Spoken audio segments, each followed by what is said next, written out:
round of applause, as you would expect for her.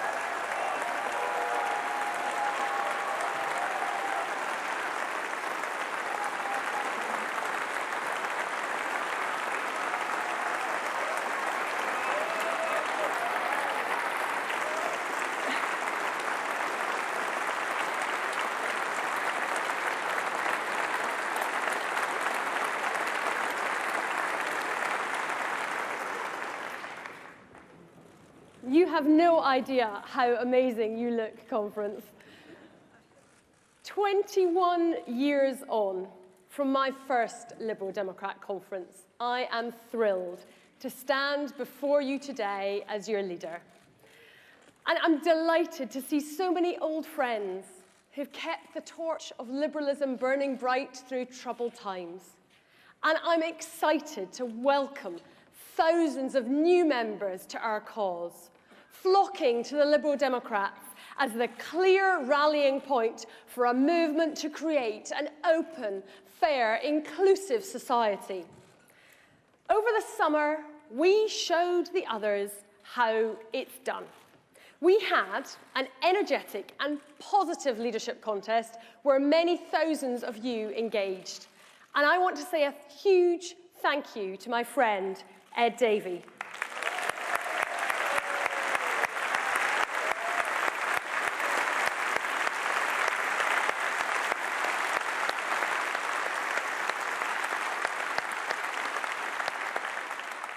Ed, you are a brilliant campaigner with a superb record of action as Climate Change Secretary of State. And I'm delighted that there's also a promise of more with you in the key roles of Shadow Chancellor and now Deputy Leader.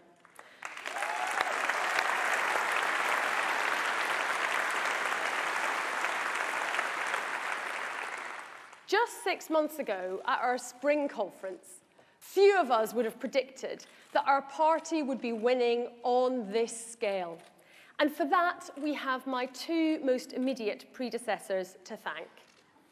Tim, who in the days after the European referendum knew that our natural place as a party was to unashamedly make the case for Britain to stay in the European Union. Tim, you were absolutely right.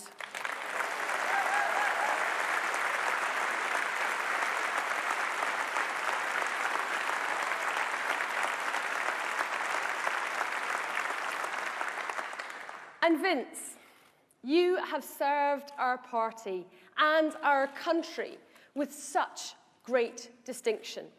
You have so valiantly led the fight to stop Brexit and helped our party soar to new heights.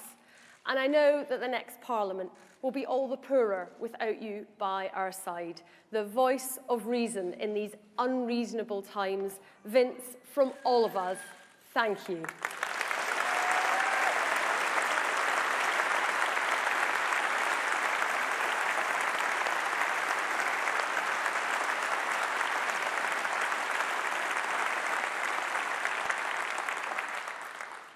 Last autumn conference, I remember standing at the side of the conference hall, next to our dear friend Paddy. He was upbeat, energetic as ever, and as we listened to the debate, he leaned over and whispered that we needed to talk about the future of the party. We agreed to have coffee. I wish we had been able to. I wish I could pick up the phone to ask his advice. I wish he could see our party now. He'd have been in his element.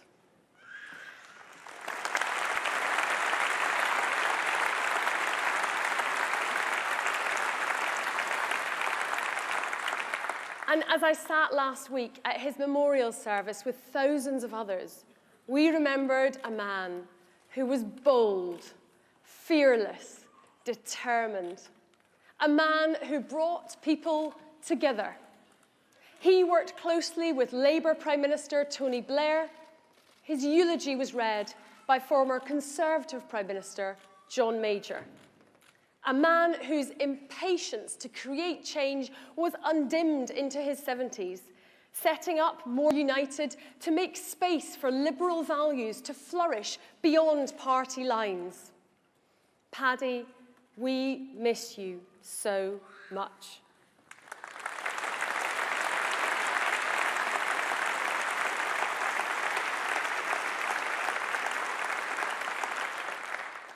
And I looked around and marvelled at Westminster Abbey itself.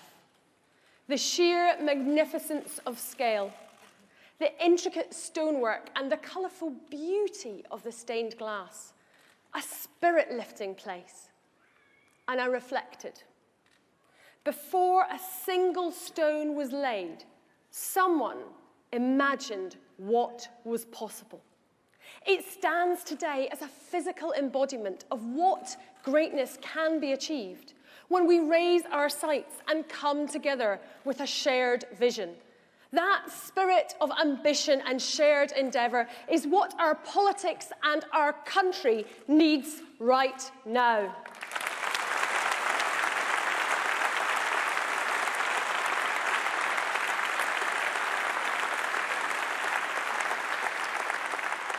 Bold, fearless, determined, and what a start we have made. I can't be the only one losing count of our many newly elected representatives. Beatrice Wishart, our new MSP for Shetland.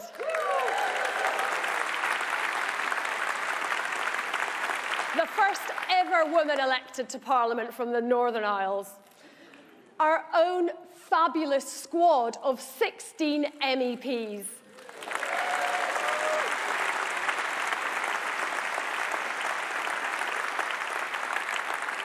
Seven new MPs, Chuka, Jane, Sarah, Philip, Luciana, Angela and Sam.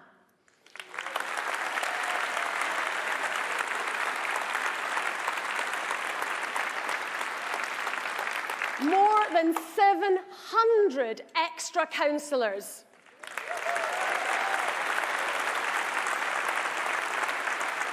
And tens of thousands of new members since we last met. Can everyone who is a new member please stand up or put your hand up right now?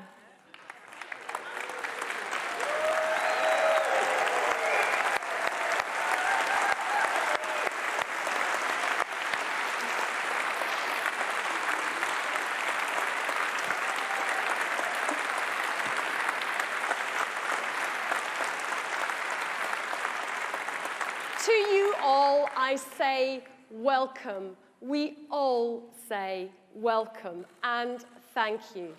Because together we are building something special. So let's keep going and let's keep growing. The tired old parties have failed, looking inward at a time of national crisis. Our country needs us at this precarious time. We don't have 10 or 15 years. We need to seize the opportunity now. So let me be clear.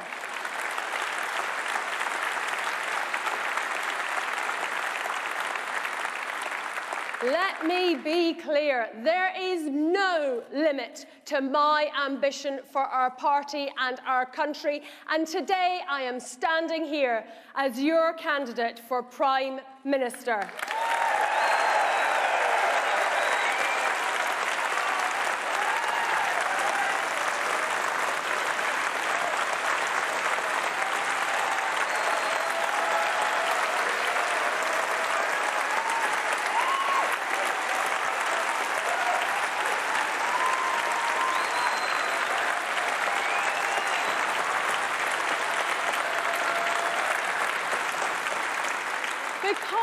Because people across Britain deserve a better choice than an entitled Etonian or a 1970s socialist. Because it is only by having the Liberal Democrats in power that we can build a better future. Because we owe it to the next generation. Like Olivia. 14 years old, she wrote to me after I became leader. She told me what she's doing to help stop Brexit. She's signed up to be a Lib Dem supporter, in good company, like 20,000 others. She's joined gatherings in Liverpool, proudly wearing her pro-European badge, and she's even travelled to London to go on a People's Vote march. She wrote to me about how Brexit takes away her rights, how she was never asked to leave the EU. Young people like Olivia are being stripped of the opportunities that our generations have enjoyed, and how powerless they feel as they watch politicians gamble with their lives. Girls like Olivia, boys like my own two, Andrew and Gabriel. People often say to me, how do you do this with two young children? And of course it's hard. Parenting is never easy. But they are why I'm standing here. If I can do something to change the future, how could I not do this? It's why I came back 2.5 years ago, in despair at where our country was heading. When Theresa May called that general election, I knew in a heartbeat that I had to stand and win East Dunbartonshire again. There is too much at stake. And I knew that even if there was only the smallest chance that we could change the direction our country had taken, I had to do everything I could to make that happen. So that's why I am here today, and that's why you are here too.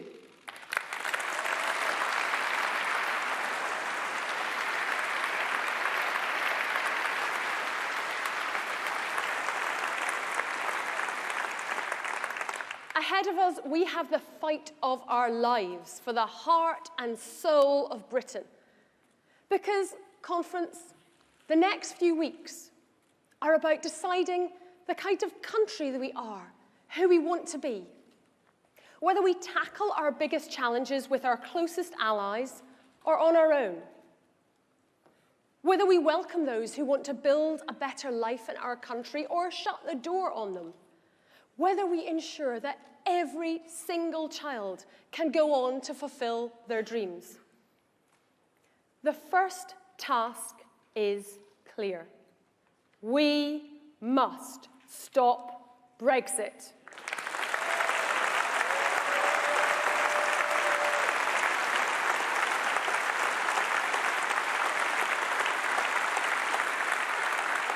And we are crystal clear.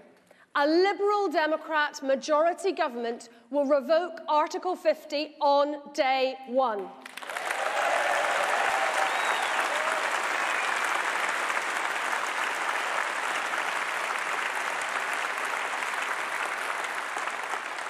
Because there is no Brexit that will be good for our country.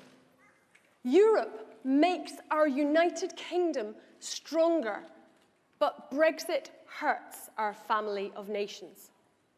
For so many, the 2016 referendum ushered in a new kind of politics, driven by hate, fear, and division.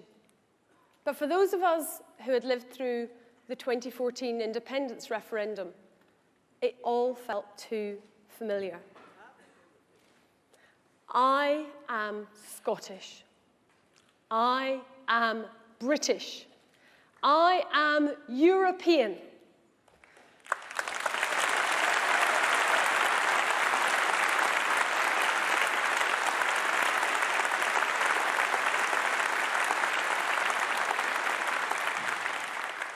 Scottish nationalism and English nationalism would both have me choose. But there is no contradiction. I'm a proud Scot. I love our United Kingdom, and I feel stronger as part of the European family. And I want to speak directly to people in Scotland. We together voted overwhelmingly to remain in the European Union, and together we can stop Brexit. We are building a movement across the United Kingdom that is on the verge of stopping it.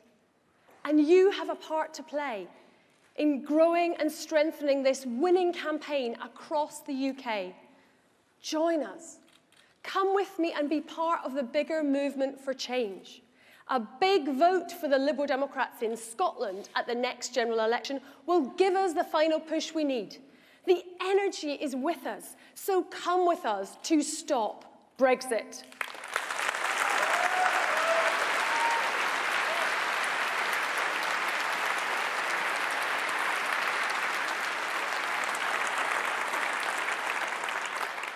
Last month, I visited the border in Northern Ireland, something Boris Johnson still hasn't bothered to do.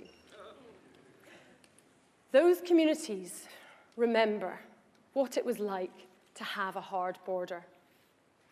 The man who told me about being detained at a checkpoint for 90 minutes with his wife and new baby just because he came from the wrong part of town.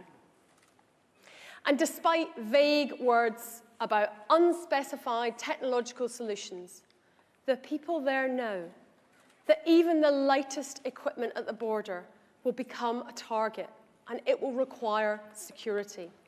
They fear that what is currently just a line on the map will once again become a hard border, and perhaps even more importantly, a dividing line in the mind. A return to the psychology of us and them, instead of everyone living together, British and Irish identities mixing invisibly. Our family of nations, Scotland, England, Wales, Northern Ireland, we are at our best together, looking out at the world, not shutting it out. It is the Liberal Democrats who will fight to keep our United Kingdom together.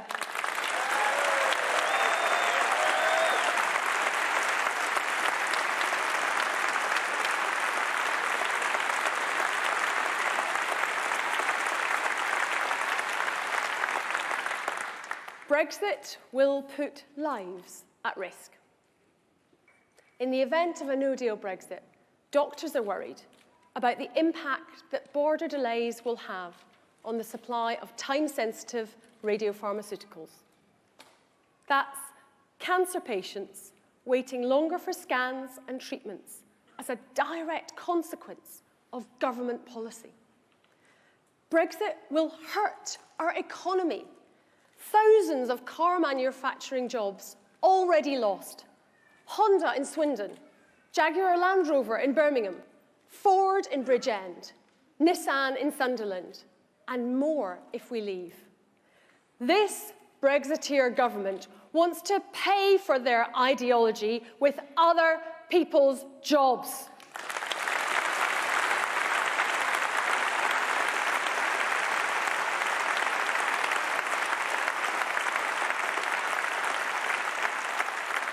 The truth is, they won't be affected, and they won't be there to help when the redundancy notices are handed out. They won't be there when the homes are repossessed or when the marriages break down under financial stress, which makes what Boris Johnson is doing quite so sickening, because he knows all of this. We know he knows all of this because Operation Yellowhammer, the government's no-deal planning, tells us how bad it's going to be. But the truth is, you can't plan for no deal. Planning for no deal is like planning to burn your house down. You might have insurance, but you're still going to lose all your stuff. But Boris has set himself on this course. He claims he can negotiate a Brexit deal in a month. I wouldn't hold out much hope. Yesterday, he failed to negotiate where to have a press conference.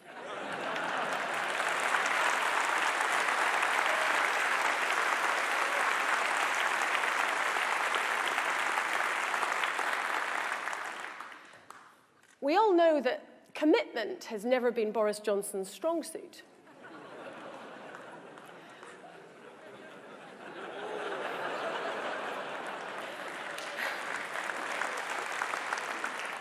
But it's clear he's determined when it comes to crashing us out without a deal. Just look at what he's done over the last few weeks. He prorogued Parliament to try to prevent MPs stopping a no-deal Brexit.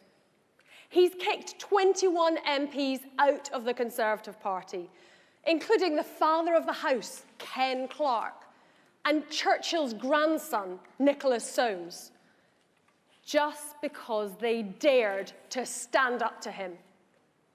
There is even now the suggestion that he would break the law and refuse to ask for an extension of Article 50. Silencing critics, purging opponents, ignoring the law. For someone who proclaims to hate socialist dictators, he's doing a pretty good impression of one.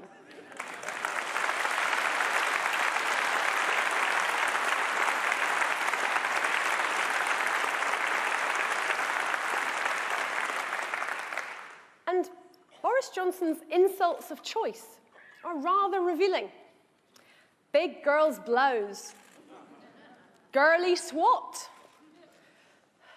But let me tell you, conference, if he thinks being a woman is somehow a weakness, he's about to find out it is not.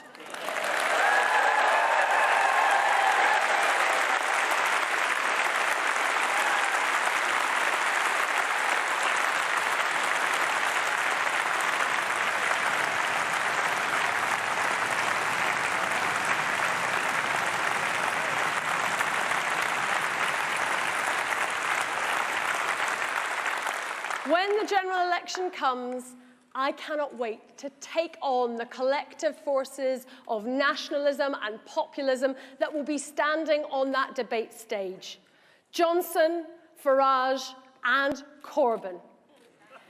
If he had campaigned to remain in 2016 with half of the energy he put into the 2017 election, we may have seen a different result.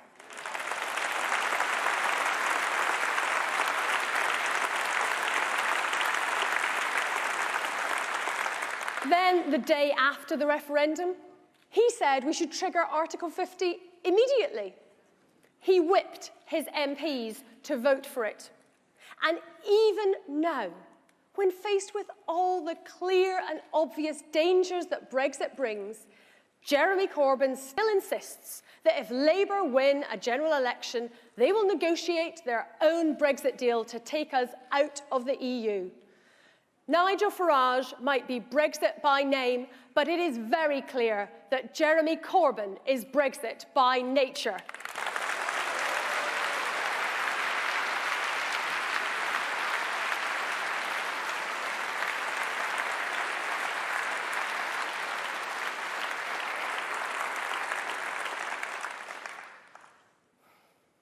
My dad was a huge influence on my life.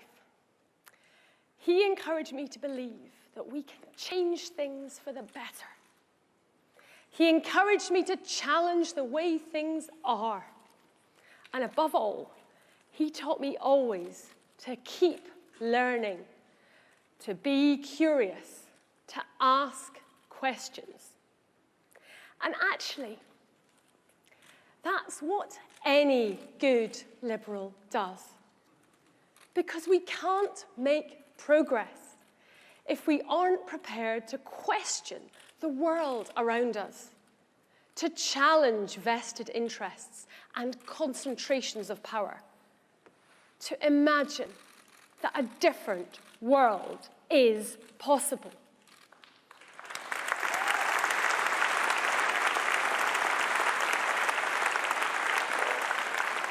And that's how the liberal tradition has always been a breeding ground for new ideas.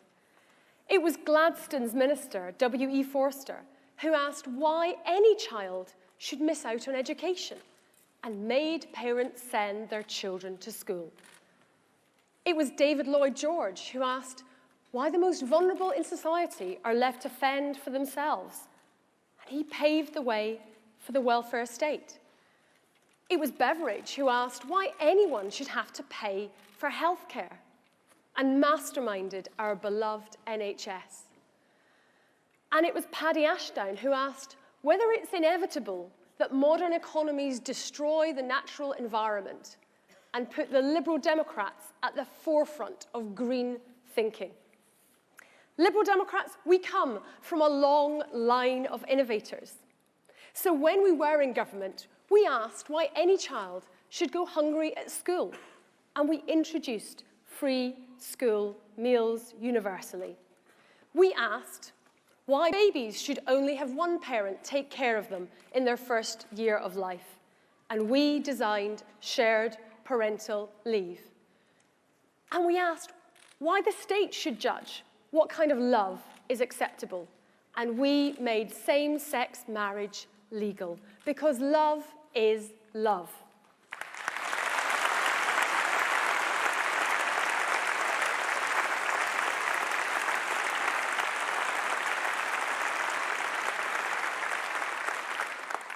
Now we need to do it again, because our country needs us. The world around us is changing fast, and we need to be bold, unconstrained by conventional wisdom. And my first question is this: why is our success as a country reduced to a GDP figure?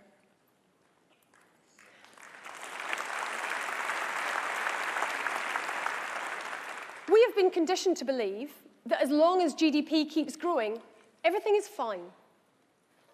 But this ignores the reality behind the numbers. That the social contract is broken. That working hard and playing by the rules is no longer enough to guarantee a better life. That our planet is at breaking point. GDP measures how often we replace our clothes, our cars, and our computers. How many young offenders institutions we build for children without hope. How much diesel pollutes our air and damages our lungs. When it comes to GDP, Bobby Kennedy was spot on 50 years ago. It measures everything, in short, except that which makes life worthwhile.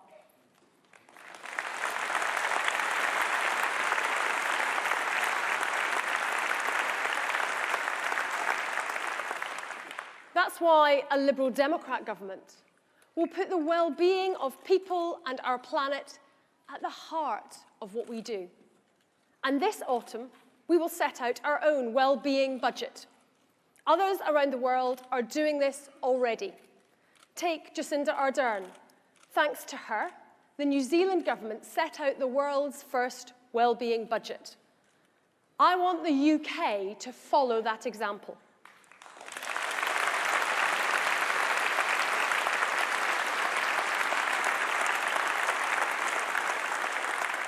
I want us to fundamentally rethink the purpose of our economy so that it works for people and our planet.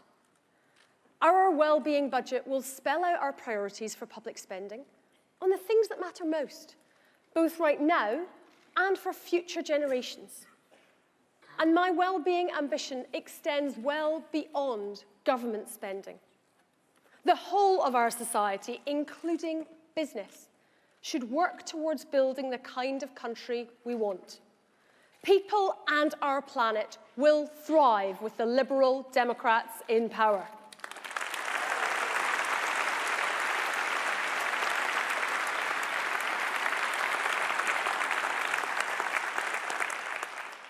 And conference, how can we look our children in the eye if we don't act now to tackle the climate crisis? We are the last generation that can stop irreversible damage to our environment. Earlier this year, Parliament declared a climate emergency. But what has the government done since then? We've set off the fire alarm, and now they are just standing by, watching it burn.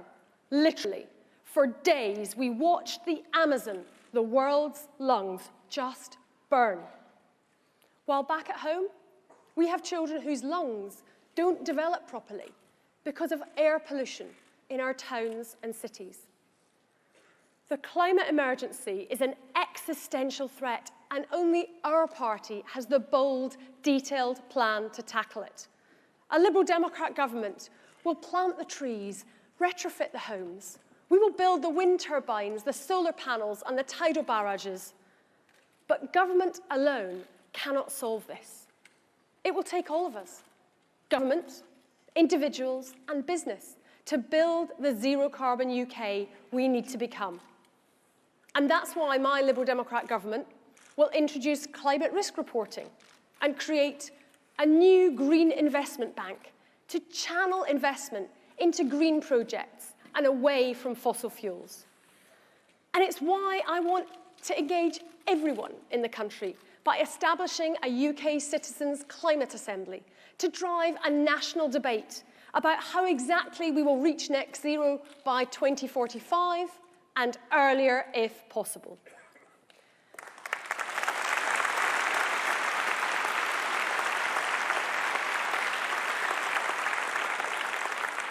We will do it all, not because it will create thousands of good new jobs, although it will, not because it will cut energy bills, although it will, not because it will make our country a cleaner, richer, happier nation, although it will. We will do it because we have to. Because, as the placards say, there is no planet B.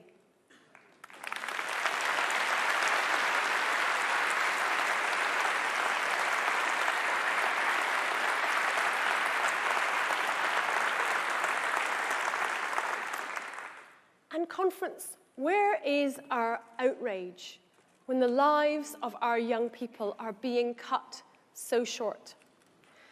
Earlier this year, I saw firsthand the heartbreak that follows in the wake of a fatal stabbing. Together with Pauline Pierce, I visited the beautiful shrine built for Tashon by his family and friends after he was stabbed to death. The shrine was full of flowers, photographs, messages, and some of his favorite things too. A skateboard, his hat, cans of his favorite fizzy drink. Tashon was just 15 years old. And while we stood there, some of his friends came by, taking a break from their GCSE revision, grieving, mourning their friend, instead of just worrying about their exams like every other teenager. Tashon was clearly so loved. We need a public health approach to tackling the knife crime epidemic in our communities, as we've seen in Glasgow. When I was first elected back in 2005, Glasgow was the murder capital of Europe, with 39 people killed in the city that year. Around the same time, the city decided to take a public health approach to knife crime. So the Violence Reduction Unit was set up, working with schools, hospitals, and job centres to tackle violence. In effect, it meant doing more than just dealing with the physical consequences of knife crime. It means treating violent behaviour as an epidemic that spreads across a community, just like we would with a disease. And the results have been spectacular. Since 2005, the murder rate in Glasgow has dropped by 70%. Schools, hospitals, job centres and police working together to eradicate this violence from our communities. But to win this battle, we need to invest far more in providing young people with good youth services.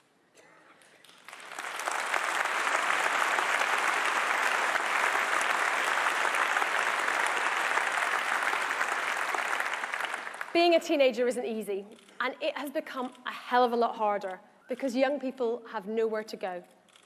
They need places where not only can they hang out with their friends, but they can also get the support they need when things go wrong. That's why Liberal Democrats will give local authorities the funding they need so that they can all provide youth services and re-establish youth workers.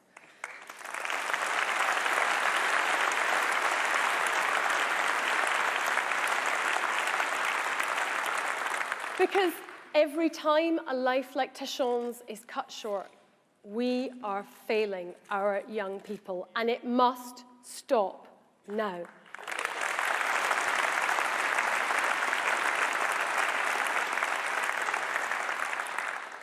Conference, one of the things I'm most proud about from our time in coalition government is how we fought for better mental health services. and in particular, all of the work that Norman Lamb has done over the years.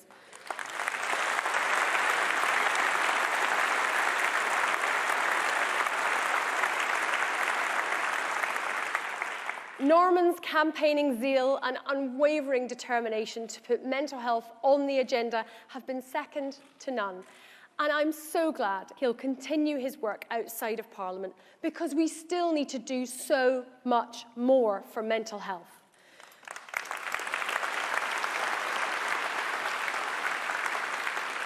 Because, Conference, why should any child travel as much as 339 miles to get a mental health bed? That's from here to Durham. A child who is so ill that they need to be hospitalised, forced to leave family and friends behind just to get the treatment they need. Why have we, as a society, decided that this is something we can't change and that we should just accept it? A Liberal Democrat government will ring-fence funding for mental health services.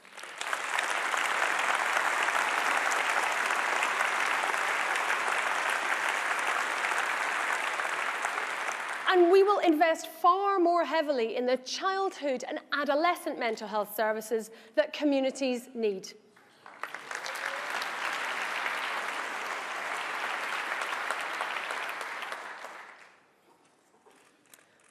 Conference, I won't stand here and pretend I have all the answers for what happens next. There are enough know-it-all politicians around. And the more I get to see of them, the more obvious it is that they actually know nothing. But this much I am sure of. The opportunity in front of us is huge. And it is for the taking. We can win. We must win. And to do so, we must build the biggest liberal movement this country has ever seen.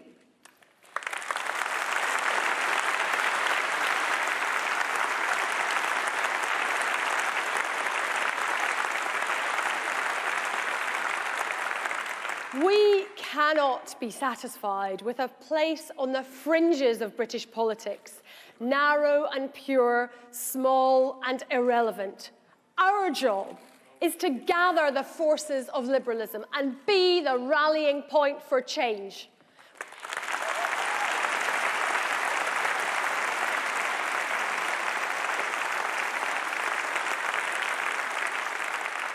We must be welcoming and inclusive, recognising the journey fellow travellers are on.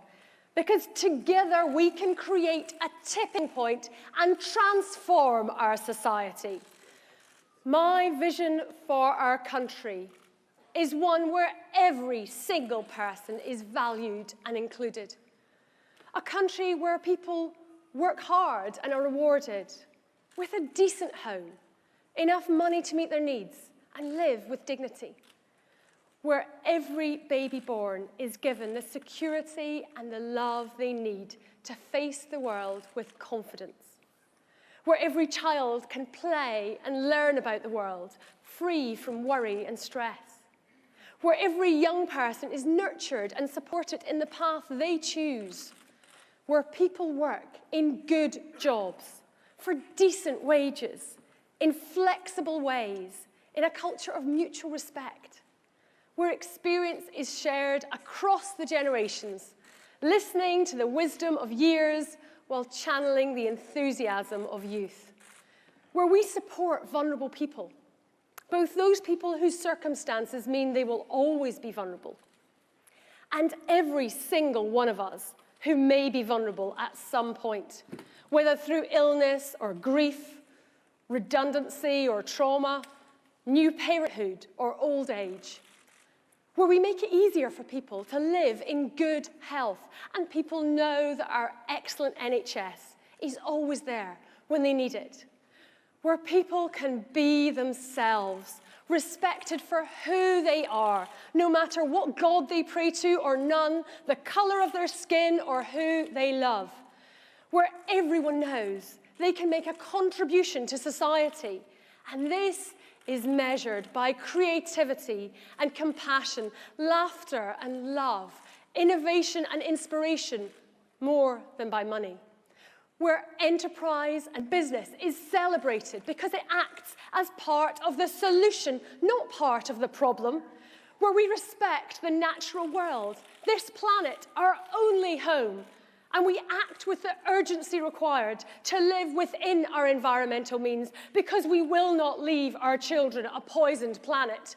Where we love our country, our wonderful United Kingdom, our strong family of nations, Scotland, England, Wales, and Northern Ireland, who have achieved so much together and will not be ripped apart. Where we take our place in the wider world with responsibility, with respect for ourselves and for other nations too. Only a Liberal Democrat government can deliver the fair, inclusive, and open future that we deserve.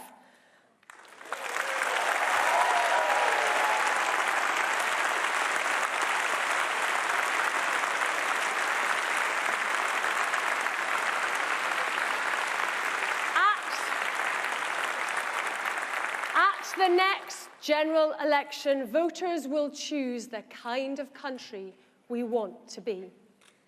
Insular, closed, and selfish, or collaborative, open, and generous. A politics of fear, hate, and division, or one of respect, hope, and inclusion. Liberal Democrats, we can build the broad, open, liberal movement our country needs. We can defeat nationalism and populism. We can change our politics, stop Brexit, and win a brighter future.